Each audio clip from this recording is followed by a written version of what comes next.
Intuit Dome's first year, with $2 billion behind it, and the front office's big roster overhaul has come with some brutal side effects. They moved on from Harden, moved on from Zubac's full pivot to a pace and space system built around Darius Garland. But the cost shows up fast. Rebounding has collapsed, the interior defense is in pieces. Bradley Beal's long-term absence was a serious miscalculation on top of all that. Their offensive efficiency is still sitting in the league's top tier, and that doesn't add up on paper. This one's about Kawhi Leonard carrying this team almost alone, and the strange contradiction that's created. We're going through the actual data, the actual numbers, to break down exactly how it's holding together. Quick rundown on what's on screen here. Up top, that's league rankings straight from nba.com. Below that, the top 10 player composite rankings pulled from NBA SDB. And the chart in the middle, that's the ability chart, the one mapping out exactly how broken this roster looks right now. Last season, this defense was a wall nobody could break through. Defensive rating sat third in the league, now it's down at 18th. Look at the defensive ability rank too. It's dropped from 2nd all the way to 15th. And this isn't just about losing Ivica Zubac. Defensive rebound percentage fell off a cliff. First in the league, now 25th. Opponent second chance points went from second best to 14th. Tyronn Lue gave up on controlling the paint with size, and gave it up completely. They leaned into speed instead. Credit where it's due, opponent fast break points only dropped to 11th. But the airspace around the rim is gone. Somebody else owns it now. Here's where it gets stranger, because the offense doesn't follow the same logic at all. Assist percentage, 29th. Pace, 28th. On paper, the ball isn't moving and neither are their feet. And yet, effective field goal percentage jumped from 10th to 6th, elite territory. Offensive rating climbed to 11th. This isn't a system creating that number. It's Kawhi Leonard going one-on-one, hitting at a rate that shouldn't be statistically possible at that volume. Turnover percentage even improved, 23rd to 18th. Fewer risky passes, fewer giveaways. But there's a catch hiding inside that pace number, 28th in the league, Darius Garland's playing time since the trade has been limited. So what we're looking at right now is still partly the ghost of the first half of the season, when this team ran everything through James Harden. The faster version of this offense, the one built for Garland, hasn't shown up in the numbers yet. It's still sitting underwater. The real problem, underneath all of it, is talent depth. Starting 5 composite rank, 2nd, now 16th. Top 10 roster value, 2nd, now 18th. Add Bradley Beal's extended absence, the slow-moving extension talks with Leonard, the league's ongoing inquiry, and there's real noise coming from outside the lines too. So that's the picture. A defense that lost its math, an offense built on rebounding that doesn't exist, and a single player carrying the rest. Somehow, they're still scoring at a top-tier rate, with almost none of the usual pieces in place. Now let's get into the offense, play type by play type. What's on screen is the play type breakdown from nba.com. Possession frequency on one side, points per possession on the other, current season against last season for comparison.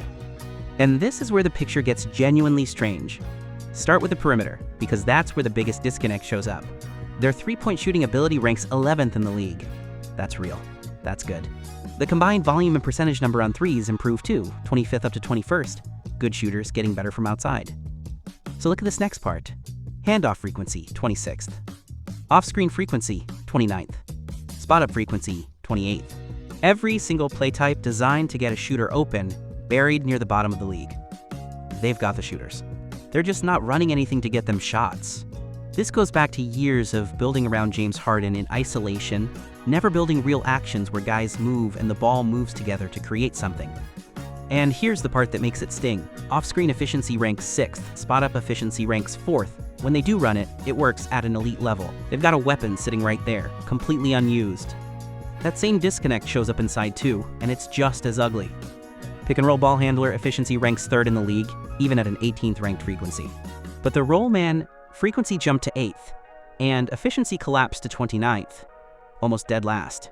They lost Zubac as a reliable finisher, leaned on John Collins and his mobility to fill that role, ran more pick and roll because of it, and without anyone running the show, the timing just isn't there. More volume, worse results. With no real system to fall back on, Tyronn Lue did what every coach eventually does. He went back to his best player. Isolation frequency, 1st in the league, efficiency, 5th, total control. Post-up usage climbed to 4th, and the efficiency on those touches hit number 1 out of all 30 teams. No ball movement, constant noise off the court. And Kawhi Leonard is just taking over the paint by himself, holding this whole offense together through pure force. So here's where it sits. One star, grinding out mismatches on his own, and a second weapon, the off-screen game, the transition game, sitting completely dormant, waiting on Darius Garland's system to actually take hold. The question is what each position is putting up inside this contradiction. Next part, we go through the ability chart and break down the individual pieces. Time to break down individual pieces using the ability chart. Quick key for what's on screen: red is this season, pink is last season, blue is league average. The pink shading marks the top 50 in the league. Yellow marks the top 10, the highest tier there is. On composite score, 780 is the line for a starter. 720 is the bench level mark. Start at the point with a new floor general, Darius Garland. His composite score comes in at 814. That clears the starter threshold with room to spare. And the shape of his numbers tells a different story than what this team ran last year under James Harden, all that heavy isolation. This is something more refined. 3-point shooting, scoring efficiency, assists, the 3 pillars of offense, all sitting inside the league's top 50 elite tier across the board. Right now, with the season wrapped, there's noise everywhere, rumors about the team using the 5th pick on a young guard, talk that Garland himself could get moved again. Just standard offseason chaos. But the numbers don't lie. He's one of the best point guards running an offense in this league right now, full stop. Behind him, holding things down on defense, there's Dunn. His composite score sits at 747. What stands out in his profile is the steal rate, his ability to disrupt the ball. That number lands in the league's top 50 elite range, and it confirms what everyone already suspected. He's a defensive specialist, plain and simple. This is the bigger shift here. Last year, everything ran through one guy. Now you've got Garland running the offense with real precision, and Dunn locking things down on the other end. A genuinely modern backcourt, with 2 players doing 2 different jobs well. Once those pieces fully click together, this team gets its flow back. Shooting guard. Last season, this spot had real depth. Norman Powell and Bogdanovic, 2 guys you could count on every night. This year, that structure's gone. It's been replaced by one guy carrying the whole position. That guy is Kawhi Leonard. His composite score lands inside the league's top 10 elite tier, no qualifiers needed. His PIE, his scoring efficiency, both sitting at the absolute top of the league. And then there's SPI, the metric that blends true shooting percentage with usage rate to measure scoring impact relative to workload. That number's at the highest tier too. He's carrying a massive workload and still shooting like a machine. With this much defensive attention on him every night, what he's doing is genuinely rare.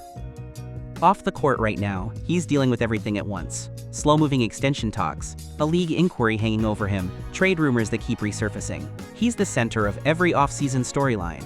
None of that shows up in the numbers, though the production speaks for itself. Behind him, the second unit's new face is 26-year-old Jordan Miller. His composite score clears the bench-level bar. Real, tangible progress as a piece of this roster. But look closer at his shooting profile, and there's a clear problem. His 3-point ability sits well below league average. He hasn't come close to replacing what Powell brought last year as a floor-spacing threat from outside, and that gap is actively shrinking this offensive spacing. So that's the trade-off. Last year's balanced wing rotation is gone, replaced by one elite weapon in Kawhi Leonard carrying everything. Whether he can tune out the noise around him, and whether Miller can fix what's missing from outside, that's what decides where this position goes from here. Small forward. Last year, this spot ran heavy and veteran. That's flipped completely. Now it's all youth, all speed. The new lead piece here is 24-year-old Bennedict Mathurin. His composite score lands at 798, clearing the starter bar with room to spare. What jumps out in his profile is the physicality, strong drives to the rim, and defensive numbers sitting at a genuinely high level. But there's a wall in front of him, and it's outside the arc. His 3-point ability sits well below league average, a real low point, and it's limiting how much this offense can actually stretch the floor around him, fixing that spacing issue. The same thing that drives SPI, the efficiency and usage metric we covered earlier. That's the priority heading into next season. Now flip to the rookie, Koby Sanders, and you get the exact opposite problem. His composite score sits at 712, closing in fast on that bench level threshold. What stands out with Sanders is almost a mirror image of Mathurin's gap. His 3-point shooting is sharp, clears league average with room to spare, and it's legitimately top-tier marksman territory. A late-round pick, efficient in limited minutes, holding his own on defense too. Locally, people are already calling him one of the steals of this draft. So here's the combination. Mathurin brings the drive, the interior pressure. Sanders brings the spacing. That gives the coaching staff two genuinely different weapons to pull out, depending on how a game's going, and that's a real gain for this roster. Whether both of these young guys can iron out what's missing and push into elite territory, that's going to shape where this team is headed. Power forward, the position that's supposed to give you tactical flexibility, give you space. Here's the uncomfortable part of the story, and it's sitting in John Collins' numbers. His composite score dropped from 833, genuinely elite territory last year, all the way down to 771 by the end of the season. And it's not just the scoring. Almost every category outside of assists shrank inward this year. The roots of this go back to what he was asked to do all season. Early on, his three-point percentage sank to 28.8%. That's not spacing the floor, that's actively clogging driving lanes for his own teammates. He clawed it back to 40.6% in the second half, which looks like a real recovery on the surface. But it doesn't erase the damage already baked into the full season numbers. Once the team committed to running everything through Kawhi Leonard's isolation and post-up game, Collins lost the ball in his hands. He got reduced to a finisher, nothing more, and that's the main reason his offensive numbers shrank across the board. Then the defensive collapse hit him too. With Zubac gone and the team's defensive rebound rate sinking to 25th in the league, Collins got pushed into physical battles down low that were never his game, forced into an emergency center role he wasn't built for. Rebounding, blocks, defensive ability, every front court number took the hit, and that's exactly what's showing up as the collapse on his chart. Same story, different player, with Nicolas Batum, a veteran whose chart has shrunk toward the center too, even as he holds things together on pure basketball IQ. Collins' numbers tell that same story. He's a casualty of a structural problem, not a guy who suddenly forgot how to play. What the front office does to fix this position? That's the biggest question heading into the offseason. Last stop in the position breakdown, and it's the foundation center. No spot on this roster went through a rougher identity shift this year. Last season, Ivica Zubac was the fortress under the rim. They moved on from him, and the trade-offs from that decision are written all over this data. The new anchor is 38-year-old veteran Brook Lopez. His composite score sits at 765, just short of the starter line, but the shape of his profile is built with real purpose. His defensive ability and his shot blocking both sit inside the league's top 50 elite tier. And his three-point shooting, something this roster simply didn't have at this position last year, clears league average cleanly. That spacing opens up the floor, gives Kawhi Leonard and the rest of the attack room to work in the paint. The cost shows up in rebounding. It's dropped to a brutally low level, and that's the direct cause of the team's defensive rebound rate sliding to near the bottom of the league, and all those second-chance points we talked about earlier. Picking up the slack from the bench is 24-year-old Isaiah Jackson. His composite score sits at 733, real growth as a contributor. He's covering for the size Lopez gave up. His rebounding and shot blocking both land in the league's top 50. He moves well, covers ground, functions almost like a roaming shot blocker. But his assists and his three-point shooting are basically non-existent, and that's a real limitation on the offensive end. So the old single anchor approach is gone, replaced by this modern mobile center rotation, Lopez spacing the floor, Jackson covering ground. But there's a real structural crack in it too. They've pushed Jackson into more roll man reps than fits his game, and the efficiency there has dropped to near the bottom of the league. That's the cost of a front court still figuring itself out. With the fifth pick in hand this offseason, the question is whether the front office drafts a real difference maker to fill this hole inside. So here's the team this data actually shows. A roster running a sports car engine through a tractor's body caught between two identities. They tried to pivot to pace and space, lost rebounding in the process, and ended up leaning on Kawhi Leonard's individual brilliance to hold the whole thing together. Fixing that disconnect on offense is the #1 priority this offseason.